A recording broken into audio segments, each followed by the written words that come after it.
Hola, buenas tardes a todos, ¿cómo están? Continuamos con este ciclo de charlas en vivo, hoy para hablar de la libertad ambulatoria durante el proceso penal. Quien nos estará acompañando y brindando este webinario es el doctor Ángel Gabriel Nardielo, máster en criminología, especialista en derecho penal y en derecho constitucional y humanos, titular de cátedra de grado, posgrado y maestría, ex fiscal de primera instancia, ex fiscal de juicio y ex juez de primera instancia, actualmente juez de tribunal oral. Con mucho gusto lo recibimos y damos comienzo a esta charla. Muchas gracias. Adelante, Gabriel. Bueno, muchas gracias, Ana. Buenas tardes a todos. Cuando la librería Murabi, la editorial Amurabi, me hizo la invitación para dar esta charla mediante la web, uno no puede denegarse, porque es como negarse a la invitación de la propia familia. Me siento parte de la familia de la editorial Amurabi porque ya hace 12 años que venimos trabajando conjuntamente. Todo empezó hace 12 años, como decía, en el cual, gracias a Pablo Balancho, hice la presentación de unos escritos que me insistía para que lo haga, y esos escritos dio origen al primer libro que hice con la editorial que se llama Estructura del Hecho Punible. Después de 12 años y 12 libros, difícil es negarse ante una invitación, y aparte, aunque esté de más de agradecimiento, lo voy a hacer público. ¿De qué se trata esta colección? Hace un par de años generamos la idea de la importancia que tiene las garantías constitucionales en un Estado de Derecho. Generamos la necesidad de tenerlo escrito esto, de hacer primero se discutió sobre un libro, después salió la idea de la colección. Nos pareció mucho más atractivo la idea de una colección porque la colección puede ir tratando tomo por tomo, volumen por volumen, las distintas garantías, y es eso lo que finalmente concluyó y nació efectivamente ya este año, con el primer libro, que justamente es este, que es La libertad ambulatoria durante la sustanciación del proceso penal. Nosotros sabemos claramente a qué se apunta, esperemos que pueda llegar al lector, discutir las garantías, en este caso las procesales, que reinan justamente en el ámbito penal. Y cada volumen va a tratar una garantía distinta. De paso hago una invitación a presentar trabajos, es una invitación abierta a quien quiera presentar trabajos que van a ser evaluados. Si bien la colección ya está avanzada, tiene por lo menos 5 volúmenes que van a ir siendo publicados de a poco. Ya está tratado el tema de derecho a la intimidad en sus 2 variantes, en sus 3 variantes. El denominado allanamiento, la denominada requisa, las intervenciones telefónicas, extracción compulsiva de ADN y de sangre, cómo va variando eso en el proceso, cómo se utiliza en el proceso, cuáles son las implicancias de que el Estado, bajo el afán de una investigación judicial, puede irrumpir en esas garantías y pueda... ¿Cuál es el límite verdadero que tiene el Estado? Justamente ese es el objetivo de la colección. Nosotros sabemos que las garantías tienen 2 aristas, las garantías de fondo y las garantías de forma. Optamos por las garantías de forma porque nos parece atractivo, porque nos parece que es del ámbito forense, porque es del ámbito diario, con que el abogado, con que el fiscal, con que el defensor, con que el juez se encuentra permanentemente en el ámbito propio jurídico. Es imposible pensar en un Estado de Derecho que no sea respetuoso de las garantías constitucionales. Es esta justamente la función del Poder Judicial, la de ser un respetuoso, un garante valga la repetición, de esas garantías, y que sobre texto de cualquier tipo de investigación no sean avasalladas. Estas garantías, como lo expliqué, las del fondo no van a ser objeto de la colección, las de forma sí. Este Poder Judicial, que tiene que vivir en un Estado de Derecho porque es imposible, insisto, en el pensamiento de considerar un Estado de Derecho separado de ser respetuoso de las garantías, aunque a veces y lamentablemente la práctica nos lleva a que pareciera que no es así, ya sea por actos políticos o ya sea por actos propios de la resolución judicial. El Estado de Derecho está avalando esas garantías.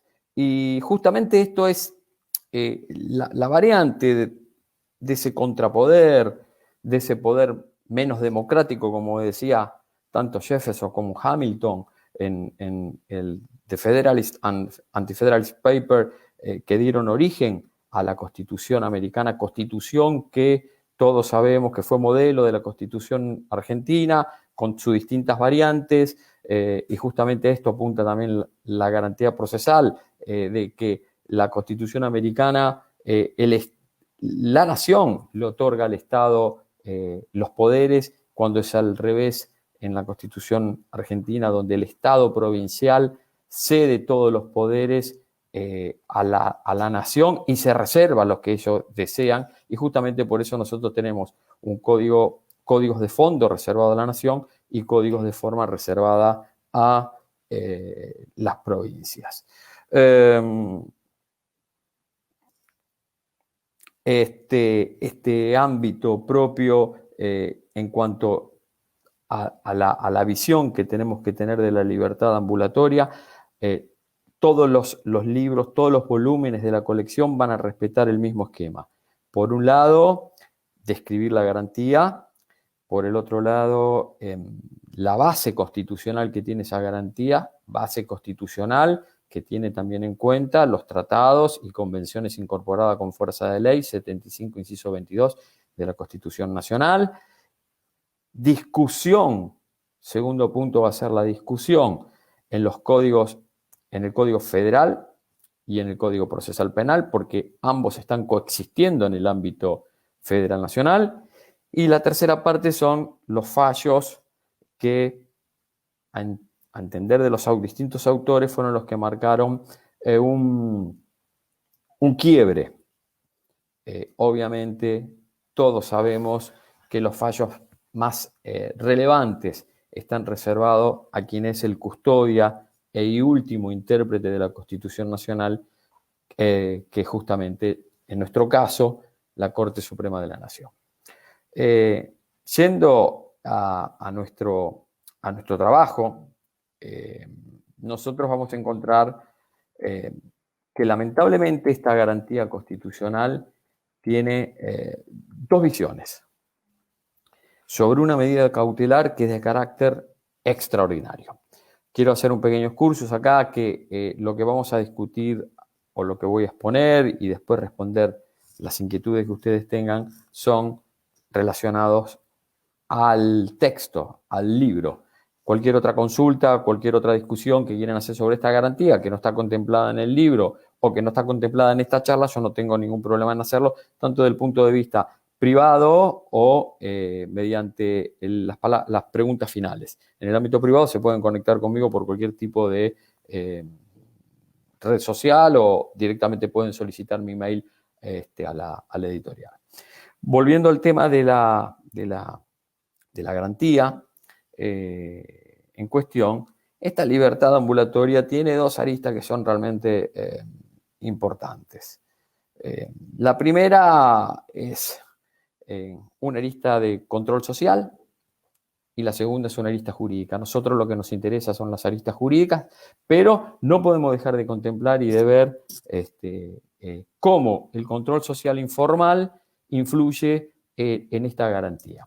Y acá se va a dar una dualidad como la del ser y la del deber ser, porque el control social informal influye, el control social informal ve a la prisión procesal como una pena adelantada y lamentablemente no existe el juez el juez Hércules de Ronald Dworkin, que se encierra en su despacho, que se despoja de todo influjo exterior, que dictamina según su saber y entender. Uno trata de hacerlo, y lo digo en experiencia propia por la función, que trata de hacer eso, pero sin embargo, con una sola visión periférica sobre la realidad, se puede detectar lo desacertado de esta información, aunque uno trate y tenga las mejores intenciones.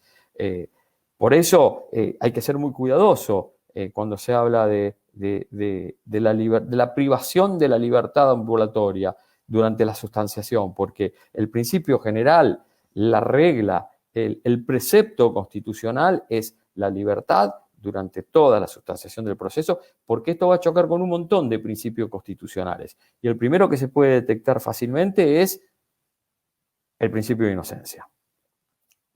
Por eso, considerar que ese control social informal, ya sea por los medios de comunicación, ya sea por las redes sociales, ya sea hasta incluso por la propia familia o las propias amistades que rodean a uno, el juez tendría que ser ese ideal que presenta Ronald Dworkin del juez Hércules y abstraerse de todo influjo exterior y dictaminar según su saber y según lo que la ley indica. Justamente eso da la segunda arista, que es la arista jurídica, que es la que corresponde. Considerar que es una garantía, considerar que cede esa garantía en exclusivos y reducidos casos. Y que justamente como medida cautelar, que es lo que indica, que es la esencia de la prisión procesal o la prisión preventiva, es una medida cautelar de carácter absolutamente extraordinario. Que este carácter extraordinario durante mucho tiempo en Argentina, durante mucho tiempo en el proceso penal argentino, ha sido irracional, ha sido absolutamente discrecional y ha sido absolutamente arbitrario también. ¿Por qué afirmo estos conceptos? Porque si bien el Código Federal puso una serie de condiciones, lamentablemente no taxativas, a mí me habría gustado que sean taxativas, porque, insisto, en determinados temas es donde menor discrecionalidad tiene que existir al momento de dictaminar. ¿Por qué afirmo? Porque ante menor discrecionalidad, mayor seguridad. A mayor seguridad jurídica, mayor reglas claras. Y estas reglas claras indican que mi garantía va a ceder si se dan alguna de estas condiciones.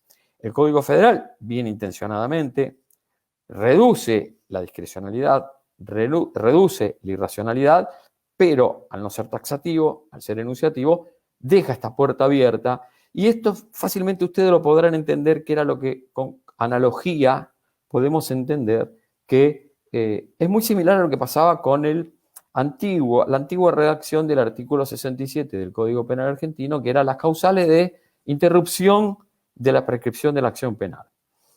Entonces, antes de la modificación, el artículo 67 hablaba de secuela de juicio. Y esto daba tantas interpretaciones como tribunales y juzgadores e intérpretes y actores del proceso podía existir. Entonces, algunos tenían una intención más restrictiva y decían, bueno, si aplico gramaticalmente la palabra secuela de juicio, solamente una sola secuela de juicio, que es la sentencia. Otros indicaban un modo mucho más amplio y mucho más abierto, que hasta incluso llegaban a ser meros actos, por ejemplo, como lo he leído, de remisión al cuerpo médico forense, que era un impulso procesal y este impulso procesal generaba una secuela de juicio. Bueno, esto con la buena intención y la interpretación del Código Penal Federal, que humildemente entiendo que arrasa el 316, 317 y 319 del Código Procesal Penal de la Nación, desaparece. En gran parte desaparece. Deja una ventana abierta, que es la que vamos a ver después. Resulta improcedente presumir la existencia de riesgo procesal. A ver, porque se dice, bueno, la libertad ambulatoria cede, esa garantía cede, ese precepto, ese estándar cede cuando hay peligro procesal. Pero el peligro procesal no es un peligro, en realidad se resume en entorpecimiento y no someterse a la jurisdicción. No tiene que ser una afirmación de futurología funcional. Esto tiene que ser directamente algo acreditado. No tiene que ser presunciones. Tiene que haber acreditación. Tiene que haber prueba que demuestre claramente la existencia del peligro procesal. Y esto ya, de antaño, la Corte, como manifesté, último intérprete de la Constitución Nacional, en el fallo Todres de la década del 70, estableció que resulta ser prudente para nuestra Constitución la imposición de pautas objetivas para limitar la libertad ambulatoria durante la sustanciación del proceso. Y justamente eso es a lo que viene a poner la ley 27032 con respecto a esa aparente taxatividad. También lo que evita es, cuanto menos discrecionalidad exista y más enunciativo, o mejor dicho, a mi entender y a mi gusto, mayor taxatividad, lo que descarta es una analogía en mala parte que generalmente se aplica para la interpretación y la cesión de este estándar. Si lo confrontamos con los principios de derechos constitucional y otras normas de raigambre constitucional, y como yo lo he mencionado, son estos pactos incorporados con fuerza de ley, no vamos a tener que chocar directamente cómo pueden convivir la restricción al estándar con el principio de inocencia. Principio que no es un enunciado perdido, un enunciado, como yo manifiesto en el libro, un enunciado bipolar del artículo 18 y del artículo 33. Ese principio, plasmado en la Constitución y reafirmado por cada uno de los pactos incorporados a tener del artículo 75, inciso 22, que por precepto constitucional quedaron incorporados.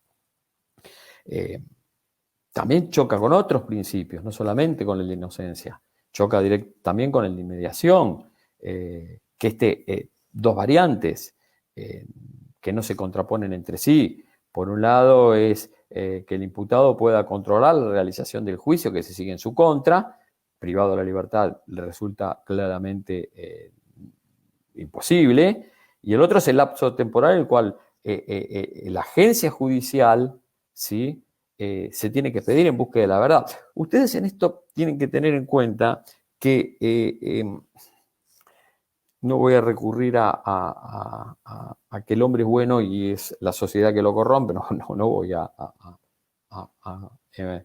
emitir una sentencia rusoniana, pero lo que sí es verdad que muchas veces la intención de la ley es clara y concreta, pero es la de la realidad el que la desvirtúa. ¿Y por qué digo esto? Porque si se cumpliera con los plazos que interpone el Código Procesal Penal de la Nación, las instrucciones tendrían que durar 4 meses, prorrogable por otros 4. Sin embargo, la práctica ha demostrado claramente, después de 10, 11 años de instrucción, que este principio no se respeta. Y no solamente eso no se respeta, tuvo que surgir una ley especial que diga que la prisión preventiva puede durar hasta 2 años, prorrogable por otros 6 meses, prorrogable por otros 6, acorde a la complejidad del asunto, la intervención de las partes, etcétera, etcétera. Entonces, la ley argentina optó por juicio con presencia. Otras leyes, otros códigos, otras naciones optaron hasta incluso por el juicio por ausencia. La ley argentina no, que hasta incluso puede ser una estrategia de defensa, pero la ley optó por la presencia. Y esto encontraría algunas especies de soluciones no compartidas. La primera es, como yo le manifesté, es compatibilizar los días de encierro a posteriori del proceso, tal cual como hace el artículo 24 del Código Penal argentino. Siempre estamos hablando en el caso de que el proceso que se inició finalice con una condena, cosa que la práctica indica que no todos los procesos finalizan con una condena. A todo esto siempre viendo el informe de Naciones Unidas 12/96, que su utilización para justificar la prolongada prisión previa a la condena produce un efecto de desvirtuar, bien claro, la finalidad de la medida cautelar. Entonces, eso que dice el informe, que dice como sustitutivo de la pena privativa de libertad, justamente es parte de lo que yo me había manifestado como control informal. Porque el control informal, esa arista que yo dije del ser, no del deber ser, justamente entiende que la prisión procesal es una pena anticipada y no lo toma en cuenta como una medida cautelar. Medida cautelar y estándar constitucional que tiene que ceder bajo dos parámetros solamente. También hablo del doble conforme, con una doble visión. Por un lado, una visión relacionada al delito que se imputa y por otro lado, relacionada a la futura comisión del delito. Si bien es la primera parte que mencioné, que es la relacionada al delito que se le imputa, se encuentra acogida en el Código Procesal Penal Modelo para Iberoamérica, también el tribunal, y esto es llamativo, el Tribunal Europeo, a través del caso Fox, Campbell y Hartley, ha sostenido que procede la detención del individuo indicios racionales que ha cometido un delito, definiendo esto como la existencia de hechos o informaciones que convence que el delito se ha cometido. O sea, esto es un atropello directamente al principio de inocencia, más que el del doble conforme. Porque indicios fehacientes si todavía no fue juzgado. Ese fallo no fue pasado a autoridad de cosa juzgada, pero se presumía y había indicios concretos que había cometido un delito, la persona quedó privada de la libertad. Y la otra está relacionada a la futura comisión de delitos.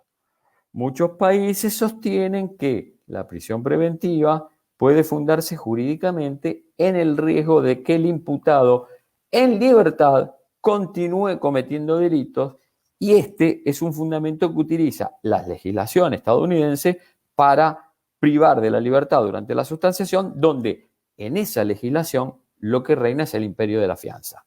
Como un capítulo que yo pongo, un excursus muy pequeño que yo pongo en el texto. En el fallo Suárez Recedo, acorde a lo estipulado en el artículo 82.2 de la Convención, se deriva la obligación estatal de no restringir la libertad del detenido más allá de los límites estrictamente necesarios para asegurar que no impedirá la eficiente investigación y que no eludirá el accionar de la justicia. Y esto es lo que recoge el Código Federal de la Nación, que tenía interpretación jurisprudencial a tenor del 317 y 319 del Código Procesal Penal Nación. Entonces, esta medida cautelar no punitiva solamente cede, como está en el Pacto Internacional de Derechos Civiles y Políticos, artículo 9.3, con estas dos variables: o que no afecte el desarrollo eficiente de la investigación, o que no eludirá el accionar de la justicia. Más allá que en la vieja redacción del artículo 317 y 319 encontramos topes penales, lo cual con los topes penales volvemos a cometer un atropello a lo que significa el estado de inocencia. Porque con la sola imputación de un tipo penal que superaba los 8 años, ejemplo homicidio, había una presunción, obviamente juris tantum, pero presunción al fin, que iba a tratar de eludir o que no se iba a someter. Y con esa sola imputación la persona podía quedar detenida. Cosa que por eso yo detallo y lo pongo como material jurisprudencial de relevancia, que el fallo Chaván de la Cámara Criminal y Correccional y el plenario 13 de la Cámara Federal, hoy Cámara Federal Casación Penal, da por tierra esto. Porque si no hay, si bien dicen los fallos indicios, a mí me gusta decir prueba, que va a eludir o que no se va a someter, el estándar no puede ceder bajo ningún aspecto. Por eso, mediante la ley 27063, que es implementar el Código Federal Penal Procesal, se incorpora estos preceptos en 4 artículos que son materia propia de esta garantía. El 210, el 218, el 221 y el 222, que lo voy a describir muy rápidamente. Si bien, como hay una bicameral que fue la que aceptó y la impuso en el Código Procesal Penal de la Nación, mereció algunas tachas de constitucionalidad que para mí no tienen ninguna cabida, humildemente entiendo que no tienen ninguna cabida en el ámbito de esa medida tan extrema, ese remedio ultimísimo, que es la tacha de inconstitucionalidad. Como decía, la ley 27.063, en artículo 210, medidas de coerción, artículo 218, prisión preventiva, artículo 221, riesgo de entorpecimiento, no someterse a la jurisdicción, y 222, el riesgo de entorpecimiento. Para poder entender las manifestaciones de estos 4 artículos, hay que entender la esencia del Código Federal. El Código Federal de Procedimiento es un código acusatorio. Por lo tanto, todas las medidas no son medidas de oficio, sino medidas a solicitud de parte. Y así lo describe el artículo 210 en cuanto dice medidas de coerción. Lo describe con la solicitud del Ministerio Público o de la querella, o sea, los acusadores, la oportunidad puede ser en cualquier momento, la finalidad es justamente estas 2 variantes que he mencionado: asegurar la comparecencia y evitar el entorpecimiento. Asegurar la comparecencia porque el Estado argentino ha elegido como opción que el imputado esté presente durante todo el proceso y evitar el juicio en rebeldía. Y la imposición, y esto sí, a lo largo de 11 incisos muy variables, que en esto sí son enunciativos, no taxativos y de orden gradual, lo que hacen esos 11 incisos es decir, el juez podrá tomar la decisión de la solicitud, ya sea en forma individual o combinada. Y este orden progresivo de estos 11 incisos van desde la promesa al cuidado de la vigilancia de una persona, a presentación periódica, a no ausentarse sin autorización previa del ámbito territorial. Entiendo que se contradice con justamente cuando a una persona se la procesa, ¿sí?, o cuando se le hace la lectura de derechos y garantías, se le da esta directiva de no ausentarse y que queda sometida a la jurisdicción, lo cual acá podría haber algún tipo de contradicción con el Código Procesal Penal de la Nación, no con el Código Federal. La retención de documento de viajes, prohibiciones de concurrir a determinados lugares o de comunicarse o de acercarse a determinadas personas, pero cede si no afecta al derecho de defensa, el abandono inmediato de domicilio, y esto está dirigido directamente a los casos de violencia doméstica, a la prestación de un tercero o por sí de una caución real o personal, la vigilancia electrónica o de rastreo, el arresto en su propio domicilio o en el de otra persona con o sin vigilancia, y el último es la prisión preventiva, o sea, última ratio, lo pone en una escala del 1 al 11 en el número 11 y dice claramente cuando las medidas anteriores no fueran suficientes para asegurar los fines indicados. Entonces ya ahí el legislador nos da una pauta que la última ratio, la última función, el extremo es la prisión preventiva. No puede proceder si no se dan la posibilidad de implicar o de imponer algunos de los otros 10 incisos. Ahora, para la descripción de la prisión preventiva, lo que hace el legislador es recurrir al artículo 218, donde hace una ecuación. Yo entiendo que hace una ecuación.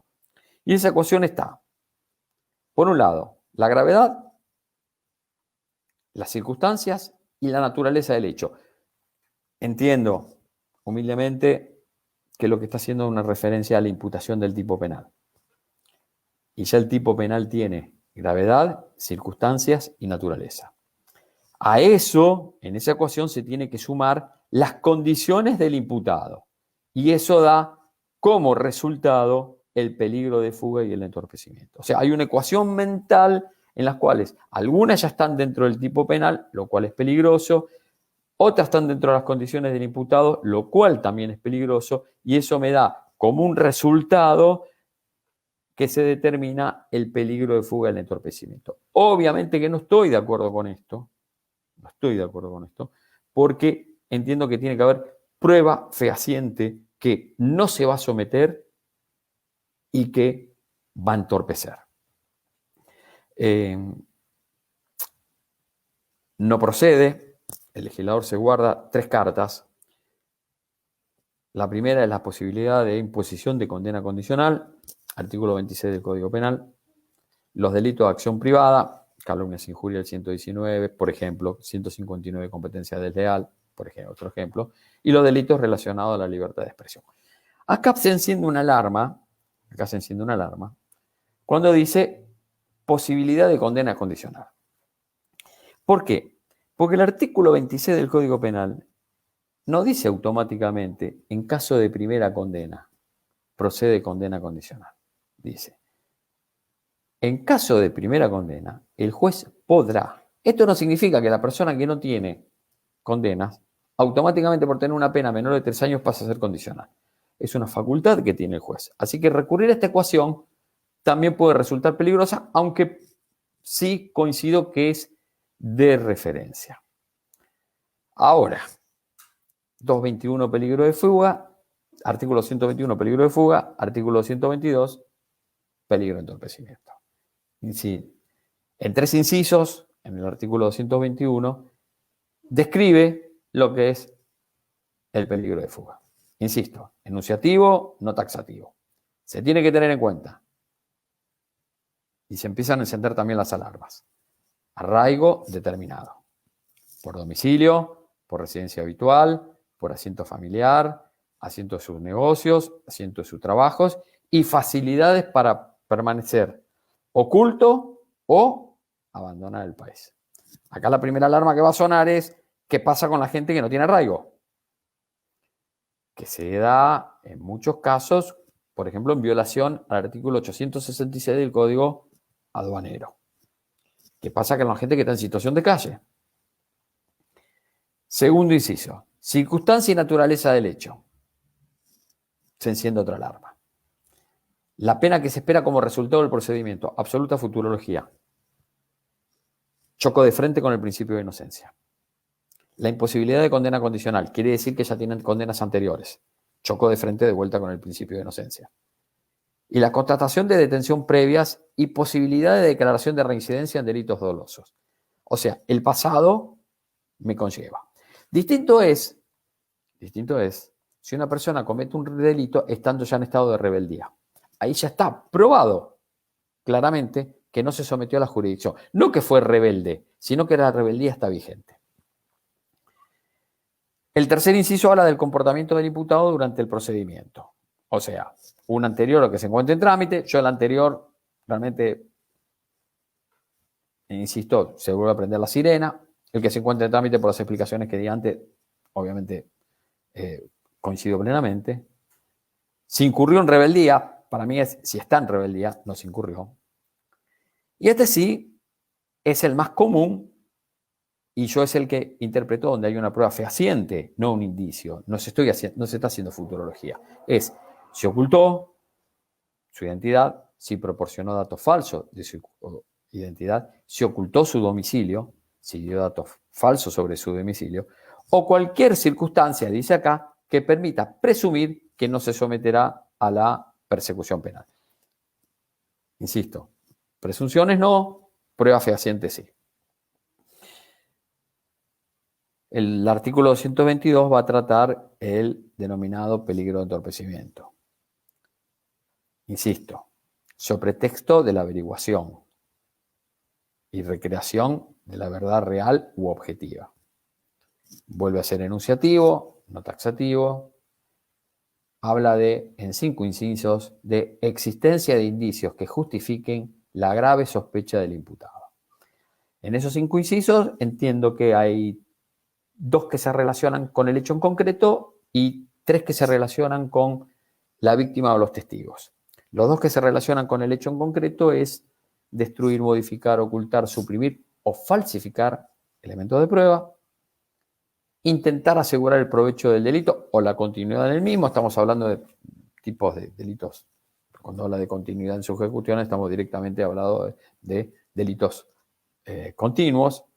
Los relacionados a la víctima o el testigo es hostigar o amenazar a la víctima, hostigar o amenazar a los testigos, hostigar o amenazar a los peritos, influir, es el segundo, en el testigo, en la víctima o en el perito, para informar falsamente o para que se comporten de manera desleal o reticente. Y el tercero es inducir o determinar esos comportamientos. Después el libro continúa con una serie de reseñas jurisprudencial en el cual yo opté por el fallo Barbará de la Cámara Criminal y Correccional, el fallo Chabán de la misma sala, de la misma Cámara, el plenario 13, Díaz Besone, que es el que fija justamente esta base de entorpecimiento y esta base de no someterse, y el fallo Napoli de la Corte Suprema. Es llamativo, si bien la Corte se ha expedido en algunas oportunidades, que no tenga un mayor desarrollo sobre esta garantía. Sí, cuando uno se expide sobre allanamiento, sobre requisa, Rayford, Fiorentino, Tumbeiro, hay una infinidad de fallos. Si uno se habla de intervenciones telefónicas, está 40. La Corte se expide sobre esas garantías en forma más habitual que lo que se expide sobre la libertad ambulatoria. Hemos detectado muy pocos fallos y yo se lo he mencionado. Y sin embargo es la garantía, a mi entender, base.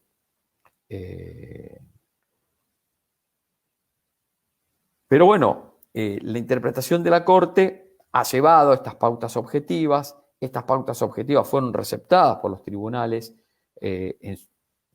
al principio no tan mayoritariamente, después del plenario 13 con mayor afinidad, y la recepción posterior en Nápoles.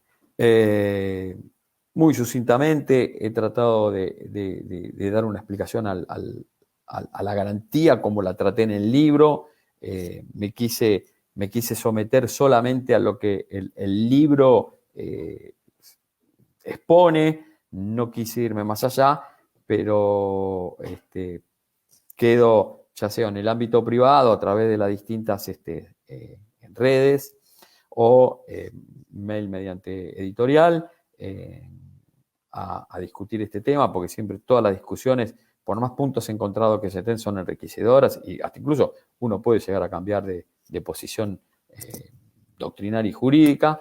Y bueno, ahora en el ámbito de esta misma charla quedo, si existe algún tipo de preguntas, a contestarla y también confirmar la invitación de que la persona que tenga un trabajo, tenga algún tipo de desarrollo sobre alguna de las garantías constitucionales, estoy dispuesto a evaluarla y si realmente nos ponemos de acuerdo, que sea parte de las futuras publicaciones de la colección.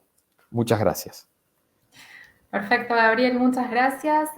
Bueno, si te parece entonces habilitamos el espacio de preguntas. ¿Cómo no? Bueno, muchos saludos desde distintos lugares, Rafaela Santa Fe, Ushuaia, Córdoba, Formosa, Citibel, bueno, la ciudad de Buenos Aires, desde Perú también, Edwin Bustamante. Eh, bueno, muchísimos saludos. Acá Gracias. Muchas gracias a todos. Lucio dice, doctor, el problema de la libertad y la inocencia choca con la denominada perspectiva de género. Nos hace este Eh, comentario. no, sí, entiendo la pregunta. Entiendo la pregunta. Eh, Estamos hablando en general, ¿sí? Y en abstracto. No voy a hablar en particular de lo que sucede en mi juzgado, porque no, en mi tribunal, porque la jurisprudencia que tengo es vasta, pero no es parte de la charla. Entiendo que muchos sujetos que son denunciados por violencia de género quedan automáticamente detenidos. Si es esa la pregunta, si la quiere ampliar, estoy dispuesto a escucharla, pero me imagino lo que está preguntando. También lo que choca directamente con violencia de género es una salida alternativa que da al proceso, que es la suspensión de juicio a prueba, donde claramente ya las distintas salas de la casación y se ha expedido que no procede la suspensión de juicio con respecto a los delitos en principio, estamos hablando en principio general, ¿no? No procedería en caso de violencia de género. Entonces yo creo que se está refiriendo a eso, que cuando hay una denuncia de violencia de género, quien resulta imputado queda automáticamente detenido. Por lo que yo he explicado, claramente se tiene que dar probado el artículo 221 y 222, porque la persona, hasta que haya una sentencia pasada de autoridad de cosa juzgada, la persona es inocente. Ahora, que el control social, en sus distintas variantes, tanto formal como informal, mucho más en informal, obviamente, haga que con la sola imputación la persona pasa a ser responsable penalmente, que con la prisión, la prisión procesal es un ejemplo de pena adelantada, bueno, son cosas que están en el ser y el deber ser, que nosotros como abogados nos tenemos que apartar de eso. Insisto, también yo creo que la pregunta apunta cuando yo me refería al juez Hércules de Donald Dawkins, que tiene que apartarse absolutamente de todo y resolver. Lo que pasa es que los jueces, y lo vivo en carne propia con cada hecho de trascendencia, tienen que resolver porque lo que la ley dice y a esa ley humanizarla, ¿sí? Porque si no, lo reemplazamos por inteligencia artificial. O sea, se dan estos 11 incisos, queda detenido. No se dan estos, o sea, hay algo que siempre tiene que reinar, que es la sana crítica. Pero yo lo que digo es que tiene que estar reducida lo más que se pueda en este tipo de casos para evitar justamente esto, irracionalidad y arbitrariedad. Perfecto. Bueno, después Luisa dice muy interesante, claridad conceptual, muchas gracias, doctor. Gracias. Iris, gracias, muy clara su explicación. Mariana dice excelente. Eh, bueno, hay muchos agradecimientos, muchas palabras elogiosas. Gracias, doctor, excelente su aporte. Desde La Rioja también, Muchas Formosa, gracias. exposición de Puerto Madryn. Así que bueno, no hay más preguntas, son todos halagos y palabras elogiosas para la charla. Y acá Patri de Puerto Madryn aclara, dice, la perspectiva de género es un mandato convencional ineludible. Sí, absolutamente. O sea, a ver, gracias a Dios, en la evolución societaria se echaron por tierra muchos arquetipos que se tenían en la sociedad, ¿sí? Uno de ellos justamente es incorporar las perspectivas de género en todos los aspectos. Y eso es una bendición que tenemos hoy, cosas que personas que eran sometidas a un proceso, ya sea como víctima o como imputado, hace 10 años no tenían esa perspectiva y eso es una bendición que hoy tenemos. Nosotros también nos encontramos con algunos topes que la perspectiva de género en el caso de la víctima, ¿sí? Obviamente, a eso apunto, y siempre ¿Cuándo cede la búsqueda de la verdad ante la revictimización? O sea, yo por más que quiera esclarecer la verdad, siempre tengo que respetar esa subjetividad, individualidad que tiene la víctima en el caso de género. Yo no puedo avanzar más allá. Yo avanzo lo que la víctima quiere, porque si yo, sobre texto de averiguar la verdad, estoy avasallando sus derechos de víctima, no va a dar resultado, no tiene sentido el proceso. Yo siempre tengo que respetar lo que la víctima quiere, ¿sí? Aunque a veces se contradice con el derecho de defensa, porque la defensa quiere preguntar y quiere avanzar en el tema. Pero la perspectiva de género tiene que estar vigente en todos los aspectos del proceso penal, desde el inicio hasta el fin. Eso es un mandato que tenemos que respetar, un mandato que yo diría que va más allá del legislativo, es un mandato social, que es mucho más importante que el legislativo, y nosotros tenemos que no solamente respetarlo, sino avalarlos con cada acto de la jurisdicción. Perfecto, clarísimo todo. Así que bueno, muchísimas gracias, Gabriel, por tu clara explicación, por haberte brindado en este espacio de Webinarios a Murabi, por esta charla. Esperemos contar con vos en próximos webinarios. Y le agradecemos también a todos los que participaron de esta charla y los esperamos en las próximas. ¿Sí? Yo quedo a disposición de cualquier persona, de cualquier pregunta que quiera hacer vía privada. Estoy en las redes sociales, más en Instagram que en Twitter. Pasar por redes Sí, nuevamente, así mi Instagram es nardielog, @nardielog, muy fácil, nardielo con doble L. No trato de meterme mucho en Instagram porque es toda una exageración Instagram, o sea, perdón, Twitter, es toda una exageración, o sea, a veces se convierte en una red de odio que no estoy dispuesto a soportar, pero en Instagram a disposición, mediante el correo electrónico nardielog@gmail.com, todas las preguntas y todos los trabajos que quieran acercar van a tener recepción y a mí me gusta intercambiar ideas y colaborar en todas las personas que tengan una inquietud para trabajar, para investigar, porque hace que esta sociedad sea mejor. Y nosotros, no solamente hablo del Poder Judicial, sino que hablo desde mi generación, la generación de los 50, de los años 50, de los 50 años, no de los años 50, tenemos una deuda pendiente con esta sociedad que es de mejorarla. Lamentablemente no la hemos mejorado, pero todavía nos queda un par de años para tratar de al menos dejar todo el esfuerzo para dejar una sociedad mejor para nuestros hijos, cosa que nuestros padres sí lo han hecho con nosotros. Perfecto. Muchísimas gracias, Gabriel. Muchas gracias. Y nos Por encontramos favor. en los próximos webinarios. Hasta luego. Gracias.